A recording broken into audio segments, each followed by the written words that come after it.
Good morning, my dear students. Today I will discuss chapter 2 Mathematics for class 8 Linear Equations. अभी तक अपन पहली video में देख चुके हैं कि अपन किसके बारे में पढ़ा था, रैशनल नंबर के बारे में पढ़ा था. अब सेकंड चैप्टर में अपन पढ़ते हैं लीनियर इक्वेशंस. तो लीनियर इक्वेशंस होती कौन सी हैं, पहले अपन ए बात करते हैं. तो देखिए, लीनियर इक्वेशन का मतलब होता है equation has only one power, then it is called linear equation. जिसकी अपन बात करते हैं, एग्जाम्पल के तौर पर बात करें तो देखिए x + y = 0 या फिर x + 1 = 0. दोनों ही लीनियर इक्वेशंस हैं. बिकॉज देखिए फ़र्क क्या है, दोनों लीनियर इक्वेशंस हैं, लेकिन डिफरेंस क्या है?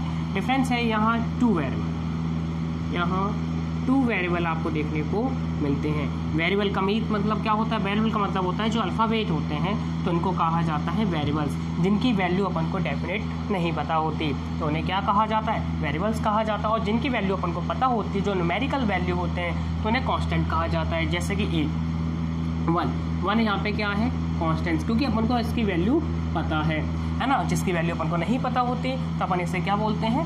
वेरिएबल बोलते हैं. तो जो 2 वेरिएबल की इक्वेशंस होती हैं उन्हें कहा जाता है बाइनोमियल. क्या कहा जाता है? बाइनोमियल. और जो फर्स्ट वेरिएबल की होती है, मतलब 1 वेरिएबल की इक्वेशन जिसमें ओनली 1 वेरिएबल हो, तो उसे कहा जाता है मोनोमियल. जी अपन क्लास 7 पे पढ़ चुके हैं, लेकिन अपन को तो बस ये पढ़ना है कि जो सिंपल इक्वेशंस होती हैं उनको सॉल्व कैसे किया जाता है. या फिर x + 1 = 0. जैसे कि ये इक्वेशन है, तो इस इक्वेशन की बात करें, पहले तो अपन ये बात कर लेते हैं कि लीनियर इक्वेशन कौन सी होती हैं. तो लीनियर इक्वेशन का मतलब होता है इक्वेशन हैज़ ओनली 1 पावर, जिसमें ओनली क्या हो? 1 पावर हो. जैसे कि x यहाँ वेरिएबल है, इस पर कुछ नहीं तो क्या मान लेते हैं? 1. तो ग्रेटेस्ट पावर इसकी क्या है? 1. तो इसे कहा जाएगा लीनियर इक्वेशन, है ना. आगे देखिए, जैसे कि अपन बात करते हैं एक्सरसाइज सॉल्व कैसे किया जाता है. देखिए एग्जाम्पल के तौर पर अपन समझ लेते हैं. जैसे कि 2x + 1 = 3. तो अपन को किसकी वैल्यू निकालनी? x की वैल्यू निकालनी है.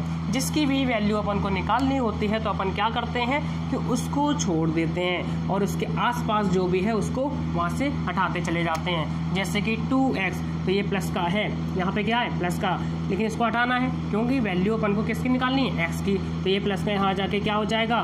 माइनस का हो जाएगा. तो 3 - के 1, 2x, 3 में से 1 गया तो 2 बचा. अब किसकी वैल्यू निकालनी? x की. ये 2 से क्या रिलेशन में है? 2 के में ये मल्टीप्लाई में है ना. तो यहाँ जाके क्या हो जाएगा? डिवाइड का हो जाएगा. तो x की वैल्यू कितनी आ गई? 2/2 × 1.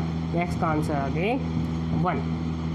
तो अपन एक चीज़ समझ लेते हैं कि प्लस का हो इक्वल टू में उधर जाके माइनस का हो जाता है, माइनस का हो इक्वल टू में उधर जाके प्लस का हो जाता है, मल्टीप्लाई में हो उधर जाके डिवाइड में हो जाता है, और डिवाइड में हो उधर जाके इक्वल टू के उधर जाके मल्टीप्लाई में हो जाता है.